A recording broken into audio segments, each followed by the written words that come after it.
again, I've never really made the connection before. I'm just musing at this point, but you know, going, I'm still so young, so like whatever. It's not like I have 30 years experience here, but even just the businesses that I'm involved in now, a big part of my progression, my personal development has been understanding what makes me tick. Like, how do I process information? What kind of personality am I? All that sort of thing.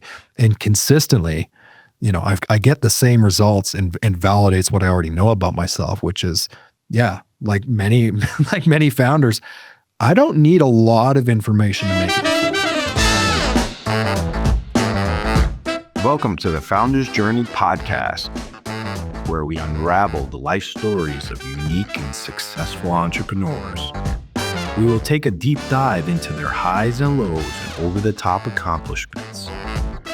So get ready for the Founder's Journey podcast with your host, Jimmy Dulambakis. All right, today we have Cam Roberts on our podcast, Founder's Journey podcast. Thanks for joining us, Cam. We're really excited to hear your life story and who you are and what you've done. Thank you for coming. It's my pleasure, man. Really excited to record with you. Thank you. Awesome. So, Cam, tell us about where you grew up. What was your childhood like?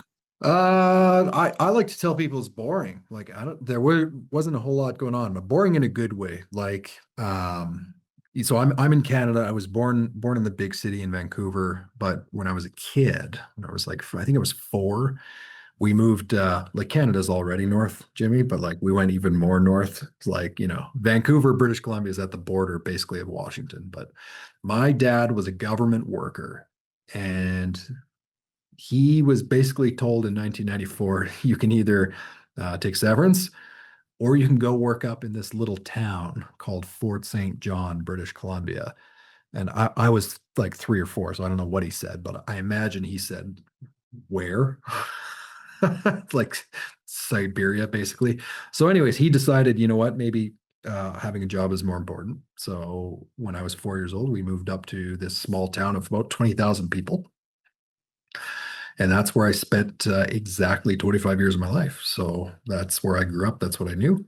And yeah, I don't know. I'll give you like the 2-minute version, I guess, so I don't go on forever. But yeah, dad worked in government for basically his whole career, essentially. They kind of let him go early of his retirement, but essentially took early retirement. Mom was a stay-at-home mom. There's me and my brother. I have other siblings but they were quite a bit older, so they stayed down in Vancouver. Like, there's about a 19-year gap between me and the oldest, so I'm the runt of the litter. So yeah, dad worked government, mom stayed home. I don't know, man. It was pretty normal. Like, So there's 20. So tell me, so you move up there, right? So you're 3 or 4. You don't remember really, like, Vancouver, because you were very young. What was life like? Were kids playing outside? Were kids inside? What type of community was it? well, I mean, 1994, yeah. I don't think Game Boys were out yet, but if they were, we sure didn't have one. So yeah, everything was outside. So I do remember moving, like, arriving there at like I said, I must have been just turned 4, and so it was like November, December. So and it was winter time. So like, winter in Vancouver is like winter in Washington, right? It's like a lot of rain. You might get some snow, but we moved up there, and dude, I remember like there was a lot of snow. So when it snows as much as it does in northern British Columbia, Canada, yeah, even if it's like, -10, whatever, we didn't care. We were outside playing in snowbanks. My brother and I thought that was the greatest thing in the world. So yeah, growing up was a lot of outside stuff, a lot of biking, a lot of snowball fights, a lot of snow forts. Usual Canadian stuff, I would call it. Good. Okay. And so you had like 2 parts of your family. You had the older siblings that kind of stayed in Vancouver. You guys were you and your brother were together. You basically grew up together in this small town. Was there, I guess, any entrepreneurship, like aunts, uncles, or small business owners that you kind of looked up to and kind of maybe were like, oh yeah, I see what they're doing, or maybe this is going to lead to you starting your business later on? I think the answer is no. Like, it's funny. I'm in the pavement industry. There's one of the OGs of the pavement industry for podcasting, especially in content creation. His name's Marvin. I was just on his podcast. I don't even know. We recorded about a year ago. Um, and he asked me kind of the same variation of the same question. And it just kind of dawned on me like, no, like there wasn't, I didn't grow up. We did some goofy things as kids as far as like the bake sales. We did that stuff. I had a paper route when I was a kid, a couple of them. So there was a little bit of that. The best thing I could tell you is that, mom was a stay-at-home mom. Dad worked the day job at government. Mom was a stay-at-home mom, but she had a couple of like cool little niche businesses for a while. She was into like she's had a small dog grooming business, just her, like never had employees. So she did that. Probably the coolest thing I remember her doing though is she had this like super bizarre business where you would drop off like an old fur coat to her, like something you didn't want or something you just wanted repurposed. And she would actually like make it into a stuffed bear.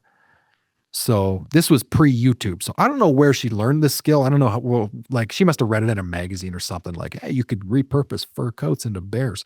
And like she did a lot of them, dude, even though it was a small town of like 20,000 people. I remember her like pumping out some of these bears and shipping them out. And so beyond that though, I don't know. That's funny because my father was a furrier. He used to make the fur coats. That's that's very funny. Maybe in a weird way, the paths have crossed at some point. Who Yeah. knows, right? Let me ask you this. You say you're in the pavement industry? Yeah. Yeah. All things asphalt, pavement. That's what I fell into. You bet. All right, awesome. All right, we're going to get into it, but I just want to kind of build a little more context. So you're in this town, right? You're in school. You're a young lad. How are you doing school? Were you a student or?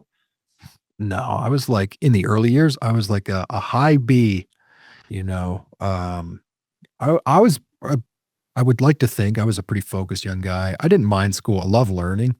Even to this day, I loved learning. I would say probably the pace of school wasn't my favorite thing. I remember thinking a lot of times like this is not what I want to learn, or, I want to learn more of this just a lot quicker. That's definitely who I am now. It's like, how fast can we do things? How fast can we learn? I just love learning.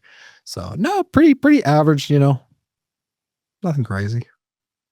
And I guess like in high school, you're trying to develop and you're trying to find yourself, who you are, right? Sometimes kids are rebellious, sometimes they're not. What was your who was your persona and what was your personality in high school, if you remember? Jimmy, I was the angel kid. Like, no, like, we grew up in a Christian family, so we had really good values, really good morals. My older brother, he's like 2 years older than me. He did some stupid stuff, but nothing crazy. But because I was younger, I kind of watched him, do some of that stupid stuff. And even from a distance, I was like, that didn't work out so well. maybe I'm not going to do that. Yeah. So, I actually in grade 8, so where I grew up, there was middle school starting in grade 8. I think it was 8, 9, 10. And I did grade 8 in middle school, but like, I don't know. I was kind of one of those goofy, awkward kids. Like I wasn't cool enough to hang out with the cool kids, but also wasn't with the other group. I was kind of just in that weird middle, and you find your weird niche group of people who are into whatever like that was popular back then. But I remember grade 8 is in particular was when I was like, you know what? I don't want to spend the next 4 years in school. Like I'm looking at 9, 10, 11, 12. I'm like, I just don't want to do that. Dropping out definitely wasn't on my radar. Probably wouldn't have been allowed anyways, not an option. So I decided to homeschool my last 4 years. And I remember doing it because I was like, you know what? I don't really fit in with a lot of these kids, and I'd rather just get this crap done. You know what I mean? See how fast. What was that experience like? It started out wonderful, Jimmy. I mean, it was great. I was super motivated. So basically the progression was like 4 years, starting grade 9. Grade 9, finish early. Grade 10, barely finish on time. Grade 11, finish late. And by the time I was like finishing grade 11, I was like, I'm done with this. I couldn't do it anymore. I was so annoyed. I was just, I wanted to be working. I wanted to get out and do stuff. And I was like, so I definitely don't recommend, I don't think there's probably a ton of young kids looking or listening, but if they are, don't drop out of school. Okay. Finish your school. It sucks. It's annoying. You should do it. So unfortunately I did not. At the time there was an equivalency program, which like, I don't know if it's like that in the States or I think it changes a lot. I don't even think you can do this now, but I essentially didn't do grade 12. I was like, I don't want to do this. I'm going to go work. I'm going to go do some volunteer work. Just want to do anything other than school. So it essentially took like a 4-hour exam when I was 18 and it was a general equivalency diploma. So we call it fake high school. So yeah, I don't recommend it. I'm not like, if I could go back, I'd like to think I would have done it differently, but got the equivalency anyways. And then what was you wanted to get out and work, but what was your goal? Like, usually around 17, 18 years old, you start thinking, okay, I'm about to be an adult. Where am I going? What am I doing? What was going on in your head at that time? It's funny. Yeah. But my dad is sneaky. Like, he's a government worker, right? So he worked in like essentially like provincial parks or state parks, that department, whatever it was called back then. And so he was an office worker. So, he'd walk to the office every day and worked at a desk. We'd stop by and see him. So because he was government, because he was a desk guy, we never really saw him like renovating stuff.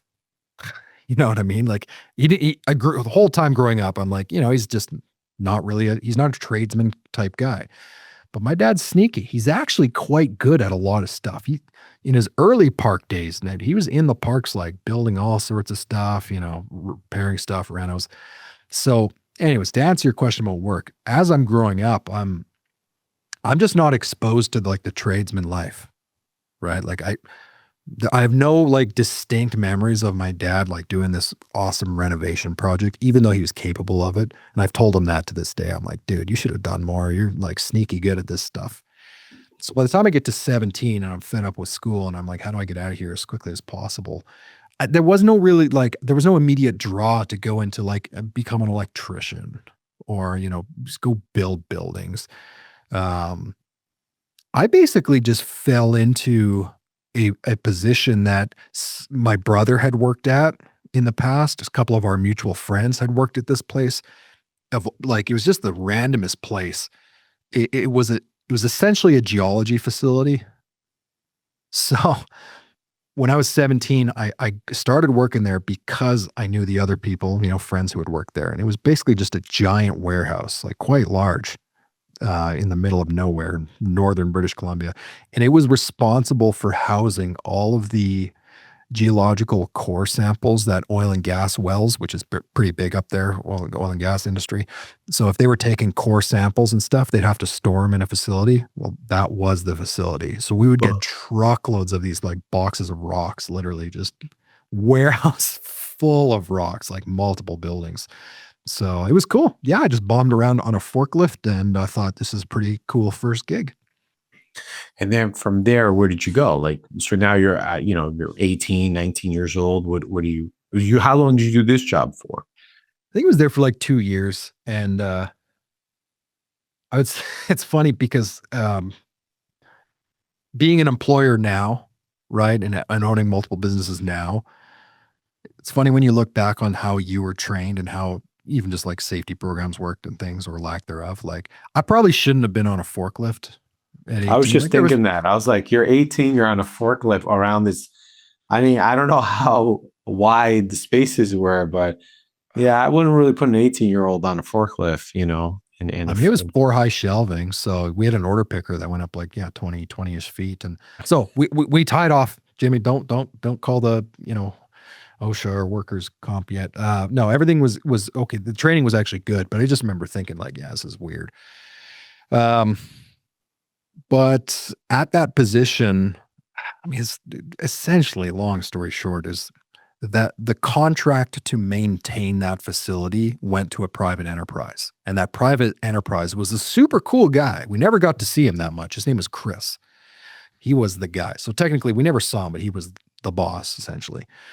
And as I'm, in the process of giving up on school and just hating every minute of it, And then I started seeing my now wife at a pretty young age, and I was like, I need to work more. So I asked Chris, like, dude, I'm only at this facility 3 days a week. There's no need for me to be here 5. Is there something else I can do? And Chris, in addition to having that facility contract, he was also very much in the forestry industry. He was responsible for like plotting land and like land surveys, all sorts of outsidey type stuff. So he's like, dude, yeah, you could absolutely come with. Um, I think, I didn't know him that well. I think he was the crazy entrepreneur too, like doing 17 different things at once, because I literally only went out with him once. And so once I realized, okay, this guy's super busy and I'm not going to work full time, I thought I'm going to try and find something different. And so that ended up being a pretty important place in my life, actually. It was a shopping mall. That's where I went to next. I was a maintenance helper at the local shopping mall. And what was that experience like? Horrible. Horrible to start. Sorry, the actual job itself was great. Jimmy, I was awful to start because like we had just got married. So yeah, I was at that facility for about 3 years. Well, how old are you now? Right now I'm 35. So No, I'm saying back then when back then, yeah, I was married young. So I got married just before I turned 20, and I left that facility job, the rock facility, we called it. I left there basically shortly after I got married. So I was 20. Let me ask you this: in that area that you were, growing up in, what age do most people get married? Back then, I'm saying back then, during the time that you were getting married, were people getting married in early 20s or? No, I'm just laughing because it's almost like, I feel like in an indirect way you're asking, like, so how redneck was it up there? No. I don't know the area, so I couldn't say if it was redneck or not. Dude, Fort St. John's got a little redneck, so don't worry about it. I have fond memories of the place, however. I would say, I couldn't really tell you the macro trend. I would say like generally what I observe, even today, what I observe is, families that are, a little bit more traditional in their values. Maybe they have a more religious upbringing. I see those people getting married younger. And I do see a lot of, newer generation who are maybe weren't raised in that way. I see them, working more, maybe taking their time, getting married at, in their older years. So I'd say it just depends on where you were. I would say a lot of people though, because there was a lot of like big Mennonite community up there. So they're obviously married very young. So I don't know. It's just didn't freak me out. The reason I'm asking is, so entrepreneurs typically take two paths. Either if they're very risk averse, right? Risk takers, they meet somebody, they'll get married young, or they wait because they want to build the business, build their career and stuff. I don't think there's like a middle ground usually. So I was asking, is it more cultural that you got married young, or was it more, you was just like, hey, this is the woman, I'm taking the risk, 20 years old, let's just roll and get married? I mean, I think you talk to a lot of entrepreneurs, so you probably know better than me. But that's an interesting observation. Well, I'm saying for you specifically, this is your story. Yeah, no, I never thought of it that way. You got my brain thinking. For me, it was, yeah, my wife is absolutely awesome. She's the coolest woman. So, even at a young age, which it's funny to say out loud, like I would never look at a 19-year-old today and say, yeah, you should definitely get married. I have kids now, so I'm not going to tell them to do that. I would say it was probably a little bit of both, man. A little bit of cultural, but like it didn't freak us out. Like a lot of our friends were married young too. It wasn't super uncommon. So I think Robin and I were just like, yeah, we're gonna do this. Yeah. No, I'm an advocate. I think I don't think that someone who gets married at 37 can't get married at 25. Aside from money and career, I don't think you've matured so much that at 37, you're like a different person. You know what I mean? Like how many vacations, I'm not saying hey, you should get married young or married late. I'm just saying, I think that some people are like, I'm just going to wait for Mr. Perfect or Mrs. Perfect. And they miss out on maybe someone that potentially could be an amazing partner, because they want to wait longer. But who knows? Maybe I'm No, it's wrong. I think what you said is really interesting because again, I've never really made the connection before. I'm just musing at this point, but you know, going I'm still so young, so like whatever. It's not like I have 30 years experience here. But even just the businesses that I'm involved in now, a big part of my progression, my personal development has been understanding what makes me tick. Like how do I process information? What kind of personality am I? All that sort of thing. And consistently, I get the same results and validates what I already know about myself, which is, yeah, like many like many founders, I don't need a lot of information to make a decision. I'm happy to think about things, and especially in my off time and kind of process, but I can freak people out in a hurry with how fast I make a decision. So, not at all to suggest that I got married recklessly or like I picked the No, first, no, Rob I was the don't see first it. one. But no, I think what you said is spot on. I think it was, you know what? I don't need to wait for like there's no perfect person. Dude, I'm imperfect. No one's going to be waiting for me. So, yeah, let's do this. That's good. And you know what's interesting is like what you said about making decisions. Like I'm very similar to you in this sense of if I have the certain information, I'm okay making the decision and living with the decision, right or wrong. Because at that moment, I only had this information. Yes, later on, maybe I have more information. I could have made a little bit better decision. But if I only have this information and I make the decision based on that, I'm okay because I'm not trying to make the perfect decision. I'm trying to make a good decision and move forward. And that's why I think certain people can't be entrepreneurs or have difficulty being entrepreneurs because they need it to be perfect, like a perfectionist, right? If you think about a person building an app that never launches the app for 3 years, they've been working on it because it has to be perfect. Instead, the other person that launched the crappiest app ever has surpassed them because all they did was just fix the app and make it better along the way. Whereas the other person's fixing the app without launching it. You know what I'm saying? See the comparison?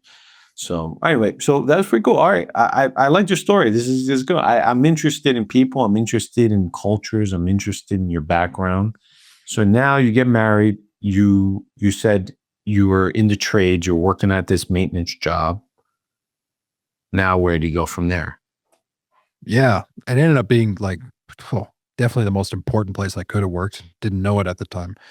But the reason why it started awful is because, yeah, I didn't like, I'm being asked to fix drywall. I'm like, well, I didn't grow up fixing drywall. Like, I didn't know how it was installed. I didn't know anything. And this was pre YouTube, right? So it's like, well, couldn't cheat at the time. And, 2010, I guess you could go on YouTube and figure it out. But so when I started working there was just two of us. There was the maintenance manager, right? Who I reported to, and then there was me.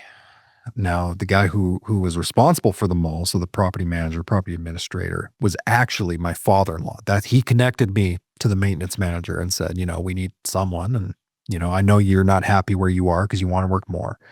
So I was like, yeah. So John, the maintenance manager, I worked with him, and he taught me a lot. I mean, I just learned a lot, and that's where I really started like that desire to learn things like really started to take off and take shape in my career because you work at a 35-year-old property that's 200,000 square feet. There's crap breaks every day.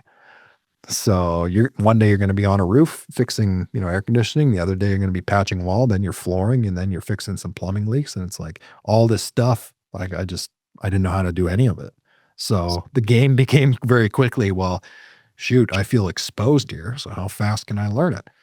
So when we would hire trade professionals to come to the mall to service things properly, I would just follow these guys.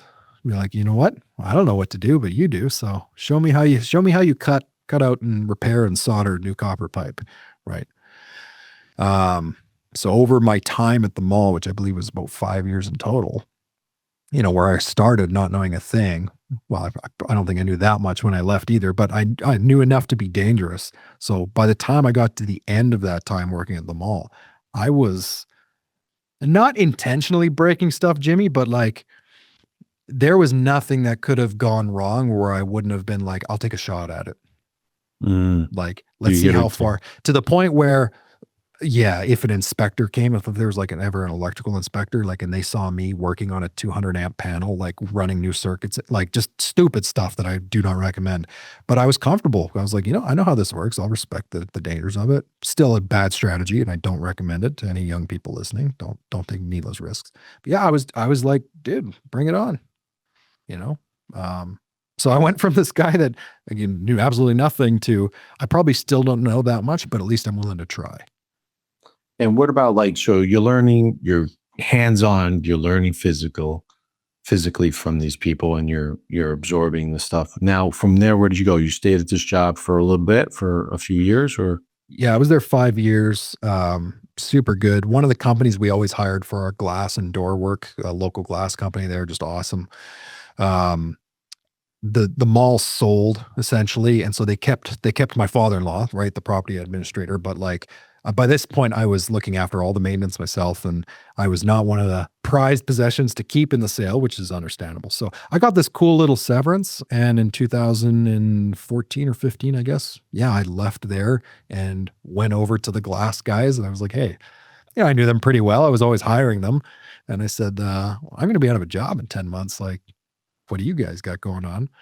And that was one of the three places I was going to go to. I was going to go into glass with them, the fire alarm guy, or the HVAC guy. Okay. So those companies that we always used to call, I called them all, and I was like, "Hey, I'm going to need something," and all of them were willing. I settled on the glass company because at the time we had kids, and they were the ones who were going to travel the least amount. So I was like, "All right, that's where I'm Okay. going." Okay. And then what happened from there? So like, you work at this glass company, you learning, what are you doing at the glass company? It's the mall all over again. Like, showed up on day one. I don't know anything about glass. I watched you guys fix it. I watched you fix the sliding doors. But like, I don't know what I'm doing. So they took a chance on me, the operations manager. I mean, when I first asked him about a job, he said something that uh it's funny. Just made this connection as I'm saying it out loud, Jimmy. Like something that he said that I say now to this day, which is, met him at Starbucks once after I called him, and he's like, yeah, let's go chat. So we met at Starbucks, and I was very cautious at 25. I'm like, I don't know if you need people. I don't know how busy you are. Plus, I don't know anything about glass or whatever. And he's like, I remember what he said. He's like, no, he's like, I know you. He's like, you'll be a good one. And he's like, we would never not hire a good person because it's the wrong time. And I was like, Interesting. okay. Yeah, and I say that to this day. Like, I know how important talent is in my company. Like, dude, if somebody great walks in the door and says, I'm ready, there's not a planet where I'm going to be like, yeah, we're going to just wait it out. Well, yeah, hopefully you're still there when we're ready. No, man, you got to go for it. So they took me on. Super cool, actually. He sent me to a course in Las Vegas before I even worked there. I started in September, and in July, he sent me down to Vegas to get my inspector certificate for automatic doors. And I was like, dude, do you want me to sign something? He's like, no, no, we know you'll be here in September. It's all good. So, yeah, I was there for about 4 years, 5 years. That was going to be my forever home, truthfully. I love those guys. And then what happened? So from there, so you're there 4 years, and then what happens? I was there. Yeah, in total, I was there 4 years. What happened was year three. Year three happened. So I progressed pretty quickly. They put me on my first day, my first 3 months. They put me with definitely their most experienced guy. By his own admission, if he no, he's not listening to this, but if he ever was, he'd be like, "Yep, that's me." Like just the biggest jerk face on the planet. Like he was so ignorant, like, but he knew his stuff. He knew how to do the work. So they put me with him, I think on purpose, because they're like, you know what? Rod's going to teach this guy how to do it really quickly. So I progressed pretty quickly. I got into, commercial work. I was working with the commercial crews. Everything's going great. So I do a lot of the automatic doors. I'm working on commercial aluminum, just cool projects, building cool buildings and fancy glass and all this stuff. And, everything was hunky dory. I'm well on my, career progression, which is I'm going to work here forever. Love those guys. And February 5th, 2018, I decided to chop my fingers off on a table saw.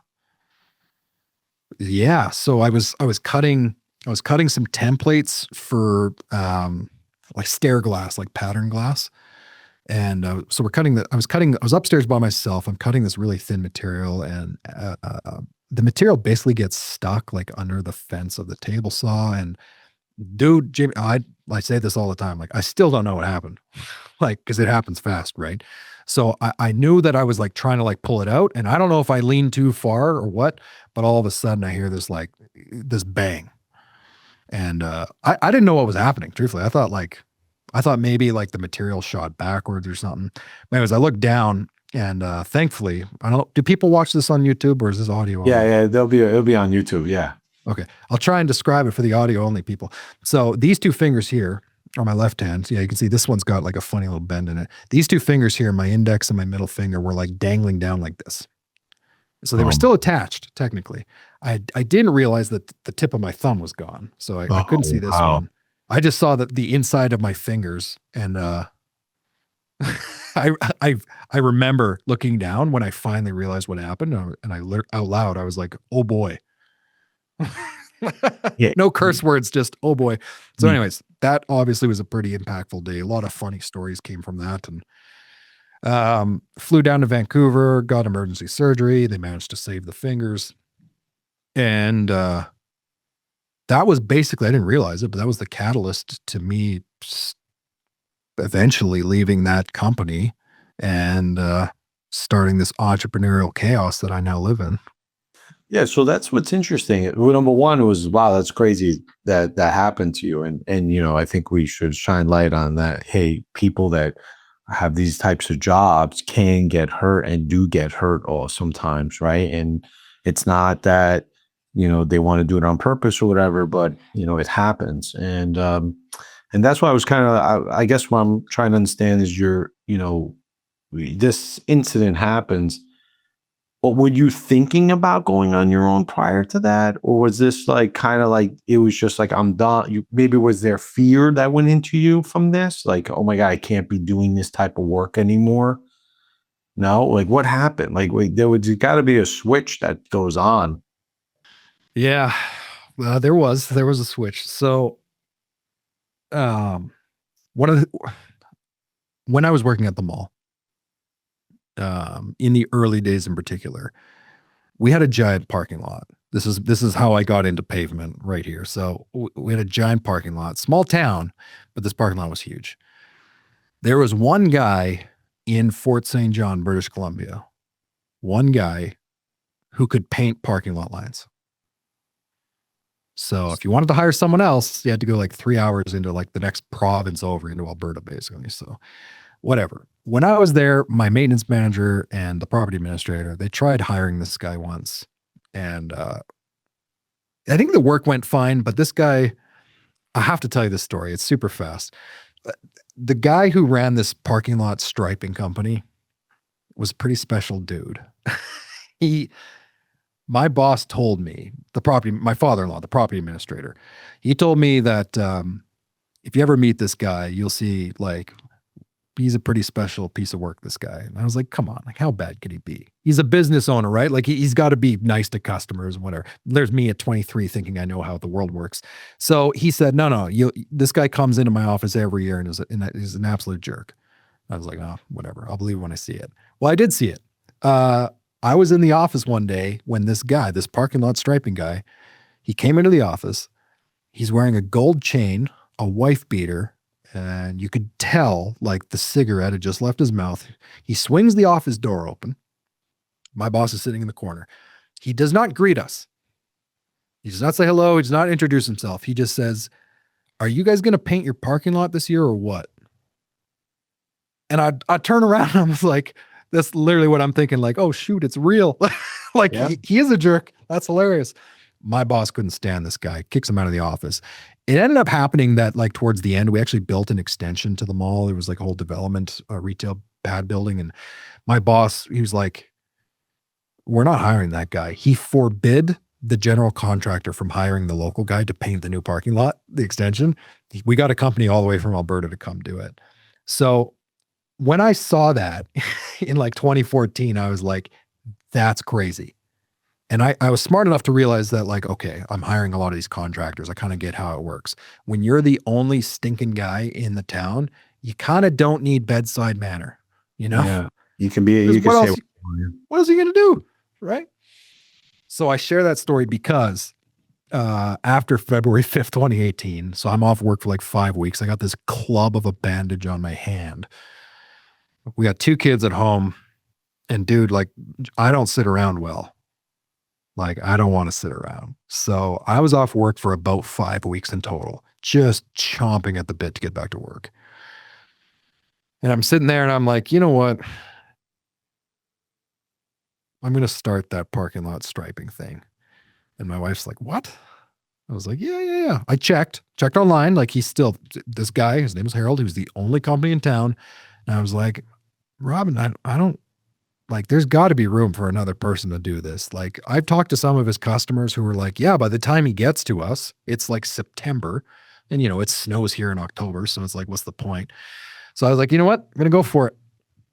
So while I'm at home off work with a bandage on my hand, I make a website, I design some flyers, order them from Vistaprint, start phoning every striping company in Western Canada, just like, hey, do you got used equipment for sale, whatever.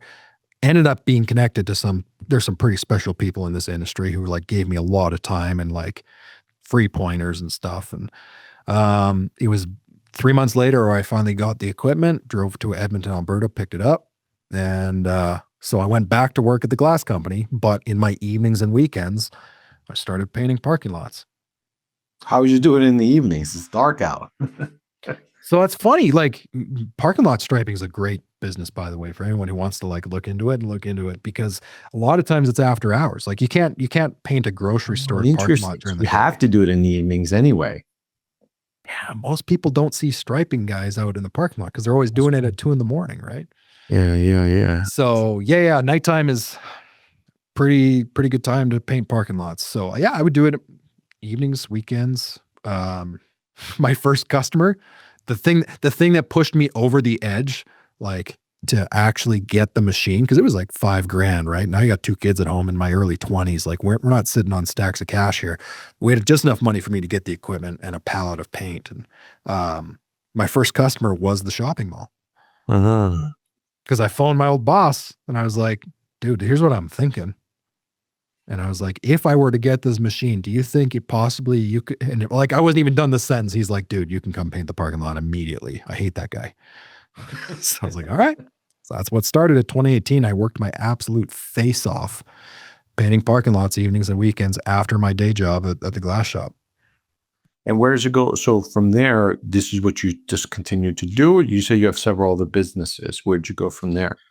Yeah, so the striping company grew pretty quick. Small town, but because, you know, there's only 2. Once the other businesses, once the paving company found out that they didn't have to hire that guy anymore, I got busy real quick, and I was like, you know what? 2019, I quit my day job. I only did the striping, which it's a long winter here, so you only get like a 6-month season basically. But whatever. My wife is the best woman on the planet Earth. Like, she supported everything that I did the entire time and said, you should quit your job because you worked too much last year. So I can give you the entire company progression in like 20 seconds. Basically, like, yeah, quit my day job in 2019. I moved the business to where we are now in central British Columbia in 2020. Still doing just parking lot painting. Expanded the company to do snow removal in 2021, started hiring a lot more people in 2022, expanded services in 2023. And it's just been growth every year since then. So That's interesting because that's during COVID. So you were growing during COVID. Like, do you feel like COVID increased your business more, or did it could you have made more money or grown your business more during COVID if COVID didn't happen? yeah, I don't know what you were doing during COVID, but like, I think most of us who were self-employed, right, or business owners, were probably crapping your pants. Yeah. Right. So when March 2020 came, I was like, okay, it's literally game over. Like, I have to go get a job now. Not even like, didn't even stop to actually think and analyze, what this could be like. COVID was the greatest like opportunity for my business to grow. Like, not even close, because during COVID, construction never stopped. So buildings are still being built. Yes, there's limited, I don't know, shopping malls are less busy and grocery stores, but these property managers, man, like commercial businesses, they budget to have their line striping done in Canada. You got to do it every year because the winter up here is brutal. Like those snow plows will scrape the paint off.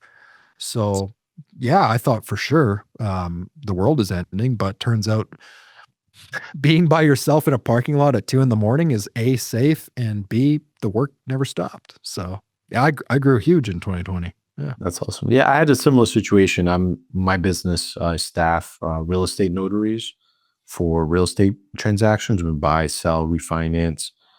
And when COVID happened, I felt the same. I was like, oh, I was building this business from years before 2017, 2018. I started building it, and when 2019 happened, we were really kicking in the gears, and I was like, oh, we're gonna be growing, and then COVID happened, and that was it. And I was like, oh my god, I'm out of business overnight. What happened? But then the US government decided to lower interest rates to almost like beyond zero. I don't even know how low they were, but people were getting interest rates to 2.75%, 3%, and it exploded. Everybody was refinancing their homes. Everybody was trying to get a house that was way more than they anticipated to buy because the rates were low. So we got very busy. It's a similar situation. And the whole time I'm like, I don't know, is this going to stop? Like, is it going to? And for me, 2020, 2021 was gangbusters. 2022 was doing well. And then they jacked up the rates. And I was like sitting around going, oh, that's it. I think this is the end. So, but we made it out. We're good now. We're in 2025, we're in 2026. So, all right. So you had you're doing the painting the lines. You're doing asphalt. Explain a little bit. I'm interested about asphalt. How does asphalt like pavement work? So like, let's say you want to pave a street or pave a driveway or pave a road. What do you do? What is the actual mechanism behind it? So, yeah, totally. So pavement is basically like, there's two types of pavement, right? So you can asphalt paving, concrete. I mean, technically, if you want to get technical, you could do other goofy paving. But when people say pavement, they usually they're talking about asphalt, but concrete is pavement as well. So the actual art of building pavement and asphalt is pretty straightforward. Like, you're going to buy asphalt mix from a manufacturing plant. Most cities have at least one plant. So somebody owns this plant where they're mixing, all the rocks, aggregate, oils and binders, all the stuff that makes asphalt. And then you're going to, plunk it down on top of a graded dirt lot, essentially. And you're going to build up various thickness, usually like 3 inches or so of asphalt paving. And so, if you're building it from scratch, that's what you're going to do. You're going to like get a paving machine that's essentially going to like grade it and pull all that material, which is super hot. Asphalt's very hot when it comes off the plant, and it's going to pull it, make it a nice even thing. And then you get some rollers behind there that are going to like compact it because you need compaction for that. So ironically, like we have quite the pavement company. We're still not paving brand new parking lots to this day. So all the work that laser pavement does is like, this is kind of like our elevator pitch. Like when a paving company is done building a parking lot and they pave, like your pavement starts to break down pretty quickly. So what our company does is we do all the services that maintain it, keep it as keep it going as long as possible. Preventative maintenance. We'll fix cracks. We'll seal the asphalt. We'll line. We still do a lot of parking lot painting. So we do all the work once it's built. Why is it that pavement doesn't last? I know it's weather, rain. What is it? Is it the change of temperature that breaks it down? Or the cars going over it? Nailed it. Those are all it, man. So yeah, I mean, if you're in a harsh climate like Canada, like it basically will get to -30 here. So that's going to cause havoc. So essentially, I'll give you like the super cool explanation. Like, yeah, you build a new pavement. You've probably seen a brand new parking lot. It's like black, it's clean, it's smooth. Everything's just like perfect. You know what's going to happen as cars drive over it. There's always imperfections underneath it in the dirt that it's built on or in the pavement itself. Cracks are going to start forming. Little tiny cracks, nothing crazy. But the problem with cracks is, now it's going to rain, now it's going to snow. Water's going to get in those cracks and it's going to go down and it's going to start eroding what's underneath. And that's what And makes that's your where you get potholes. the dips and stuff into that. Okay. All the stuff we love, like, yeah, driving over and smacking in parking lots and roads. Yeah, that's from water most of the time getting in there. So it's exacerbated up here because when you get, we have days in winter where it's above freezing during the day. So you got water pouring in the parking lot, and then at night it gets to like, 20 degrees Fahrenheit It or 15. expands because now it's frozen water. Yeah. So let me ask you this, because I ran a couple marathons, and they used to tell us to run on the asphalt, on the pavement, not on the sidewalk, which was concrete, because it's Yep. softer. Is that true? 100%. Concrete's way more expensive. I mean, if the whole world could be concrete, we probably would, but your municipality, your state probably can't afford it. Most commercial businesses, yeah, it's way more expensive to build a concrete anything because it's stronger, lasts a lot longer. Okay. And you said there's a couple. Is there any other businesses that you started, like outside of pavement management and painting? Yeah, like I try not to be the shiny object syndrome guy, right? I realize that intense focus on one thing is in business is usually the way to go. But I do have one other business. So I started at the behest of my first business coach. Bless his heart, love that guy. Hired a business coach in 2020, and one of the things that he asked me was like, he's big on content and marketing, and he had a podcast. And he's like, "Does anyone have a line painting podcast?" And I was like, one, no. Two, no one would listen to it. Like, who's going to listen to a line striping podcast? That's ridiculous. And he's like, "Dude, if no one has one, you should start one." And I kind of drug my heels on it because, I was like, yeah, well, I don't know if that's a thing. So anyways, I did. I started a line striping podcast in 2021.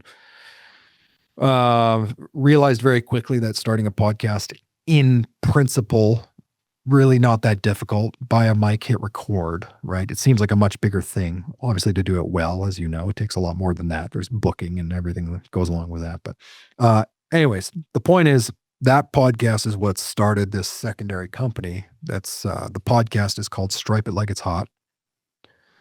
And that kind of started opening up doors for me to, like, getting to know the industry better, connected to people in the industry. I started doing some speaking events at pavement shows, which I do regularly now. I started doing some group training for like small businesses, like, well under $1 million in revenue. They're trying to grow. So line striping, seal coating companies, kind of company that I am. I started doing some group training with them. That led to, I do a lot of one-on-one business coaching with those companies only in that industry. So I'm working with 6 companies now. So I just kind of started opening up all these doors. So, yeah, I don't usually recommend splitting your attention, but the pavement company I have here in Prince George, we're still growing, but I've got some pretty exceptional people who are running it.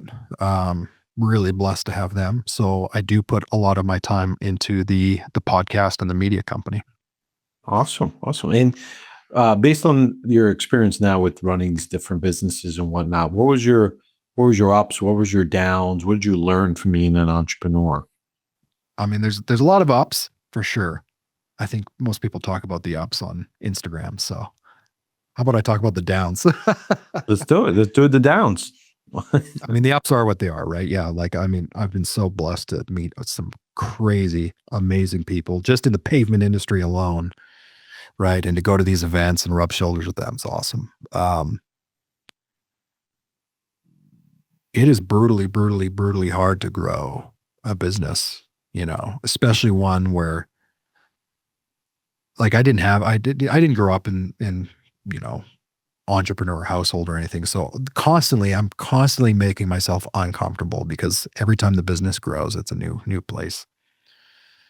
So along that way comes some pretty difficult moments where I'm like, somebody asked me like, when it's hard, do you ever think about quitting? And I was like, how many times this week? Like, like I can tell you, like there's many times over the last few years in particular where I'm like, I really have to ask myself, like, why am I doing this?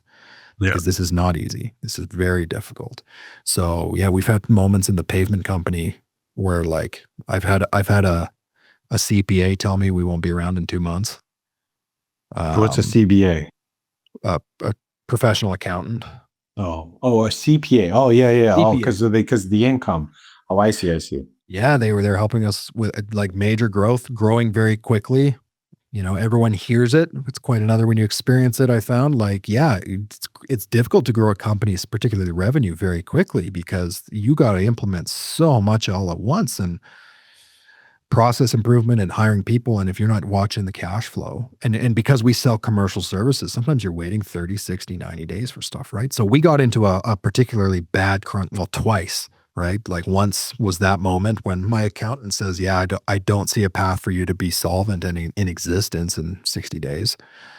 Um, in 2022, we were 13 minutes away from shutting down the company.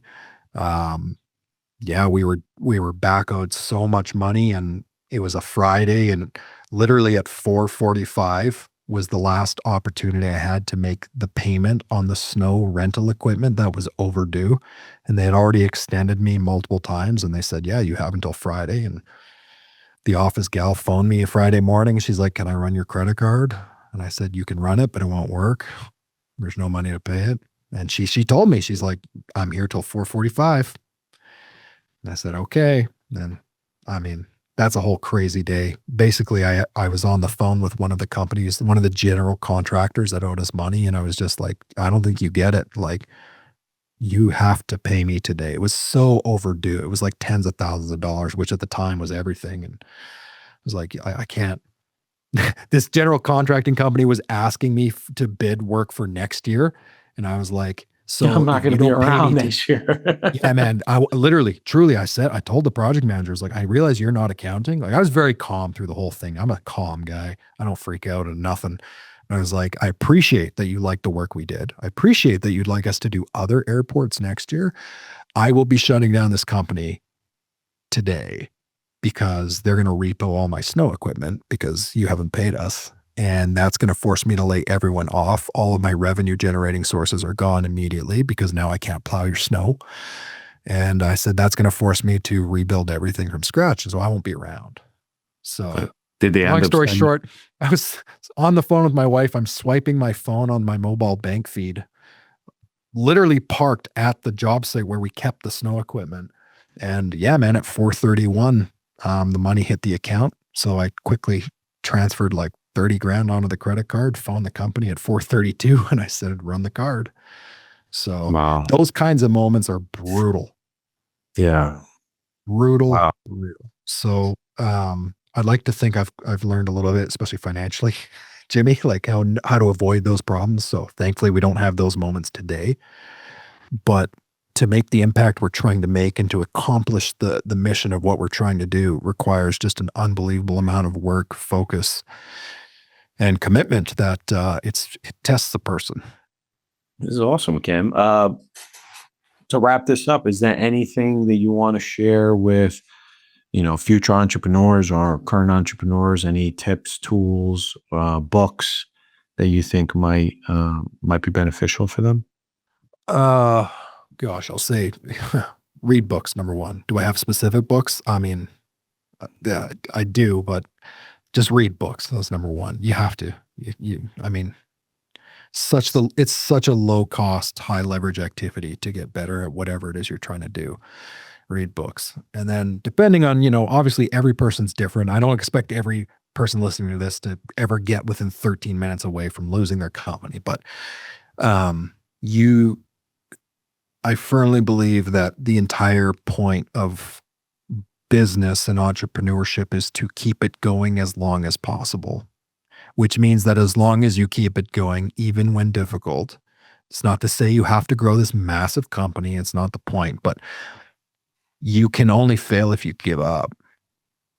And I think about that a lot. Like no one will ever say you can't play the game anymore. Like you decide. And so I would say don't ever, don't worry about what your competitors are doing. Don't worry about, stuff that's out of your control. Your job is to just keep it going as long as possible and make a series of successful decisions along the way that enable you to do that. So read books. That's a good way of doing it. Awesome. Awesome. All right. Well, Cam Roberts, thank you so much. It was so amazing to listen to your story today. I've learned a lot, and I'm sure the viewers will learn a lot too. Thank you so much, and thanks for taking the time to be on this show. Absolutely my pleasure. Thank you, Jim. Awesome.